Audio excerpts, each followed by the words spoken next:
friends, it's Mari. I'm back today with another project for honeybee stamps. Today I'm going to be using the awesome No Peeking stamp set, and you can just see the stamp set here with all of the really cool different shapes here. We've got some ribbons and some bows, some little tags and some sentiments that can be stamped inside that tag. Super, super cute. And there's also a coordinating die set that you can purchase separately, and absolutely love how these coordinate together. All of the different options that you can do with this stamp set. It's so versatile. I do really love this. Now, what I did was I took a piece of Neenah Solar White 80-pound cardstock. I trimmed it at 7 inches. And so you can just see here, I've got a 7-inch strip of cardstock. I'm going to score that at 3.5 or in half. And that's going to be my card base today for my Slimline cards. You'll just watch me here going ahead and scoring that with my Teflon bone folder here in my scoring tool, and I'll get that all ready to go, and I will set that aside with that remaining bit of paper there from the cutoff that I trimmed off of there. I'm actually going to use that for my card front. And what I'm going to do there with that piece of leftover cardstock is some ink blending with 3 different colors of Distress Oxide ink. I'm going to be using the awesome palm blender and some of the honeybee blenders that have the handles. And I'm working on my waffle flower media mat, which I really love because it is silicone and it does hold that paper down and in place when you're blending. Now I'm going to use the palm blender with my candied apple Distress Oxide ink here. I'm going to do a really, really heavy blend with that. So you're not going to see me do all of this on camera, but I just keep adding more and more ink until it's just this really, really solid opaque color. And now I'm taking some aged mahogany Distress Oxide ink as well. I'm going to go ahead and add that around the edges of that candied apple, which I think just looks that aged mahogany just kind of adds that little bit of depth around the outside edges. And I'm just going to continue to add that to the edges there. I'm going to just use that post-it note to hold my paper down a little bit more steadily there, and just going to keep going there. It's nice that the paper doesn't completely slide around though because of that silicone mat. I really like how that works, and I'm just going to keep blending that aged mahogany onto the edges to give that depth in the color. And I'm just using my, like I said, my Honeybee Stamps blending brush here for this part of the process. I only have one of the palm blenders, and then I do have several of the other regular blending brushes from Honeybee Stamps. Now I'm going to go back to the candied apple and just intensify that a little bit and blend it into that aged mahogany area a little bit as well.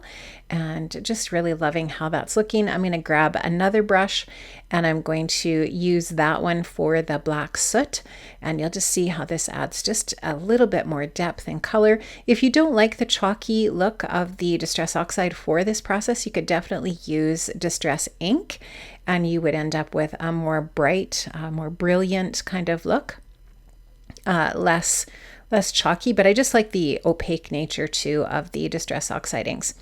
Now that I'm all done that, I'm going to take some Silver Perfect Pearls and I'm going to water that down with my small watercolor brush here, and then I'm just going to splatter that on. This is actually called pewter, this Perfect Pearls, and I'm going to be doing silver accents on my card here today, and so I'm just watering that Perfect Pearls down, and it's just going to create this really nice dimensional kind of effect on my Distress Oxide ink. So I really like that. Now I'm taking a piece of craft cardstock. This is actually Neenah Desert Storm cardstock. I'm adding my anti-static powder tool to that because I am going to heat emboss those bows from No Peeking.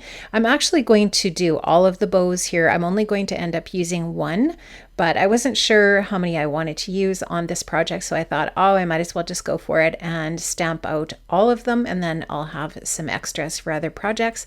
I'm going to go ahead and use my heat tool to melt that silver embossing powder that now is sticking to that sticky embossing ink, and you can just see how pretty those look. Now, this is the Slimline Sentiments blanket die. And this is a really cool die. It's going to leave kind of like a little fringed edge. That fringed edge ended up being a little bit too wide for my card, and I trim it off, but you'll see that here in a minute. I am going to put down a piece of that Nina Desert Storm cardstock on my card base to be sort of like my card front. And then my Distress ink blending will go over top of that, and that craft will just be a little frame. Here you can see I've die cut out the Merry Buzzword in silver and in craft. And there's that Merry Buzzword stamp set, which I love. And I'm going to use one of those sentiments from that stamp set to complete the sentiment for the front of my card.